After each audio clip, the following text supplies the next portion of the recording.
Hello everyone, I'm Victoria Lana with Beacon Legacy Group.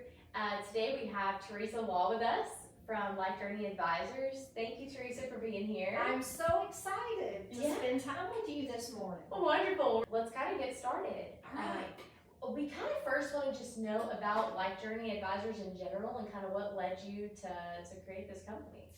Oh goodness, experiences, life experiences.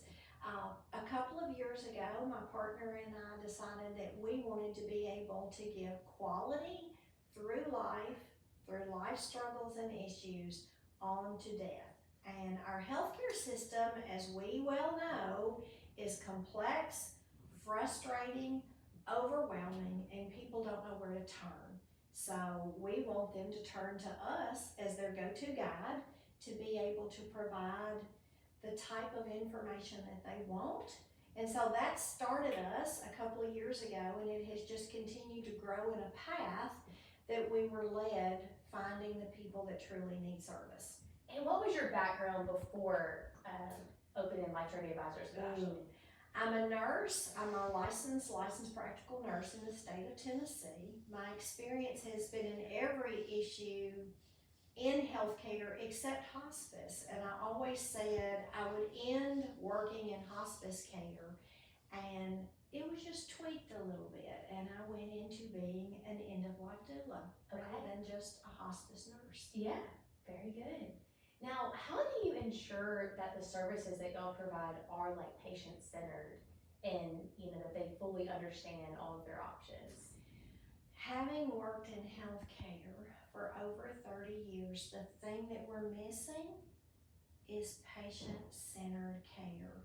So our main focus is to build a relationship with the people that we serve so that we know what they want. Sometimes, Victoria, you don't know what you want because you're not willing to face that question. So we have a program that we've developed that we work with. It's called Complete Your Circle.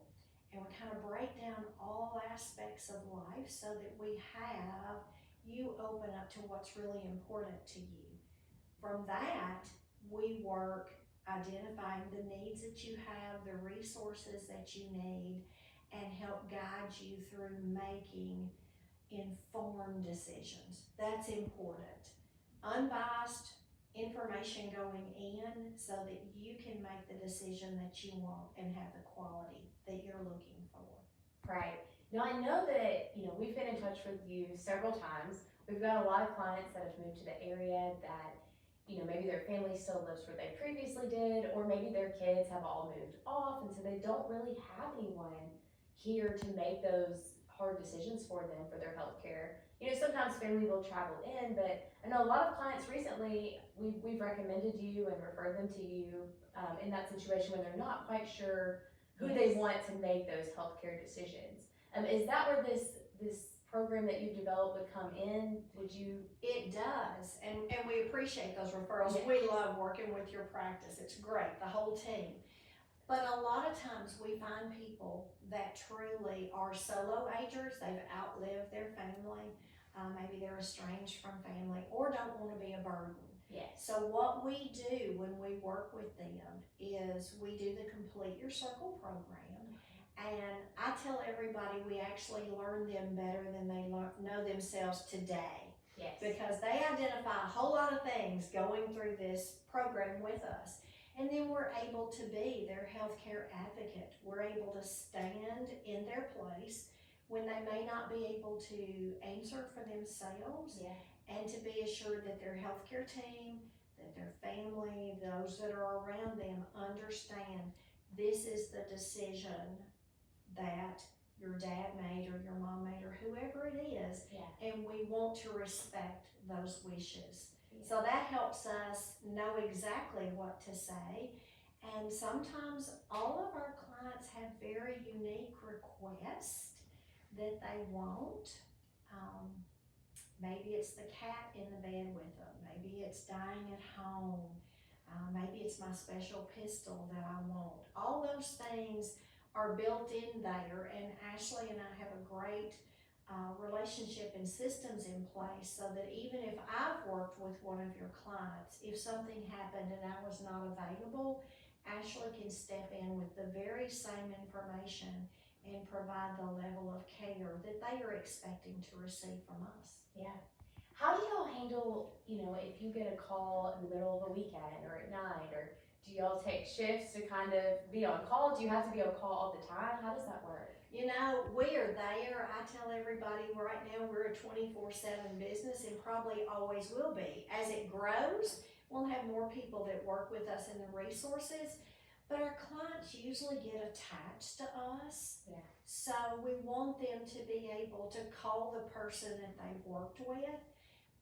I go back to healthcare and I believe if we do the right thing and our plan is the way it's supposed to be, unless there is an emergency, things are settled and things are quiet. And when we're in Cookville, we usually will even call some of them and go, you want to have lunch? We haven't caught up in a while. So it helps us stay connected. Yeah. And everybody feels that comfort. But yes, if the phone rings at 2 a.m., we're going to answer that phone. Yeah.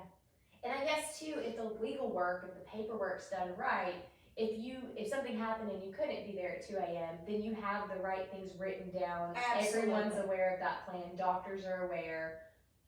If they need to file the paperwork with the hospitals, that's filed, and you kind of have it all set up to where they're taken care of. That is the wonderful thing of working with y'all. We know that the legal documents are the way they need to be. We know that the advanced healthcare directives are the way they need to be. We have our documents in place. So it's not necessary that we jump in the car and immediately go to the hospital if something's happened. Healthcare used to be that way. Our doctors waited until the power of attorney came in with their piece of paper and showed it to the doctor so that you could identify who that person is. Now, what we've gotten so electronically driven that with that document in place and being able to identify you're that person, you can make those things happen. Right. And then be able to get there when you might be a little bit more polished and ready to go. Yes, definitely. What are some of the biggest challenges that you've kind of faced when promoting, healthcare decisions and all the things that you do? People's fear.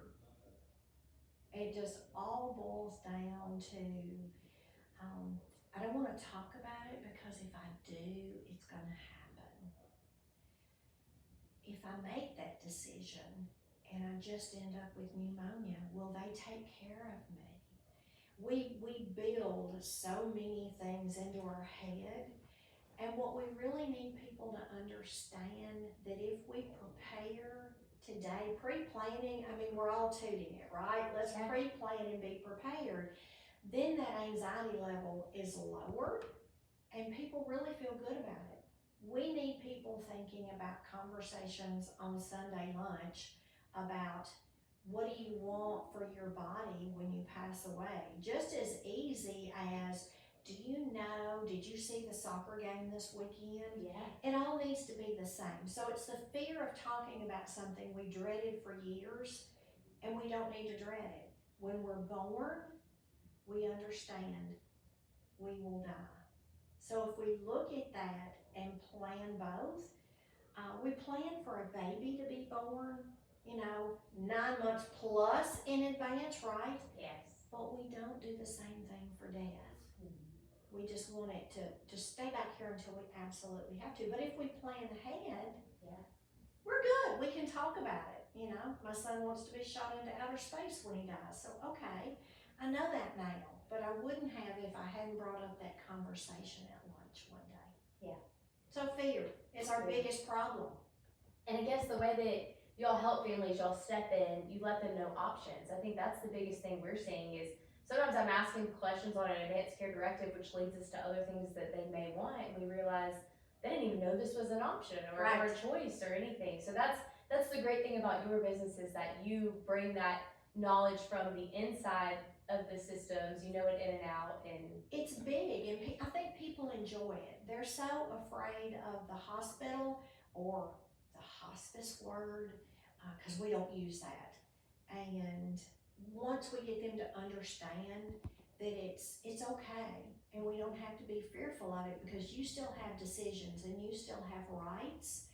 And Ashley and I are very transparent when we talk to people, that we want you to find your voice and to make empowered decisions, and to let people know around you know what those are, so that you always have the dignity and respect that you want all through life.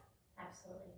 Now, if people want to know where to find you, where's the best place that they can find you? Do y'all have a website? Do you have a phone number that's good to call? Where can they find you? Okay, the greatest thing right now is that everything is in transitioning and branding. So what I'm going to tell everybody is look for us on LinkedIn at Life Journey Advisors. We also have a Facebook page if you're a Facebook fanatic.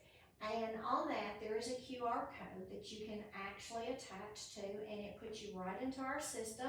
It can say, hey, I want to talk to you, and we'll give you our schedule so that you can see when we're available. Okay. And we both work off of our own cell phones, so that there are plenty of ways to get in touch with us. But I prefer that people either go to LinkedIn or to our Facebook page, so that it's all connected. But we love it, and we appreciate the opportunity to work with people to help them just feel better today.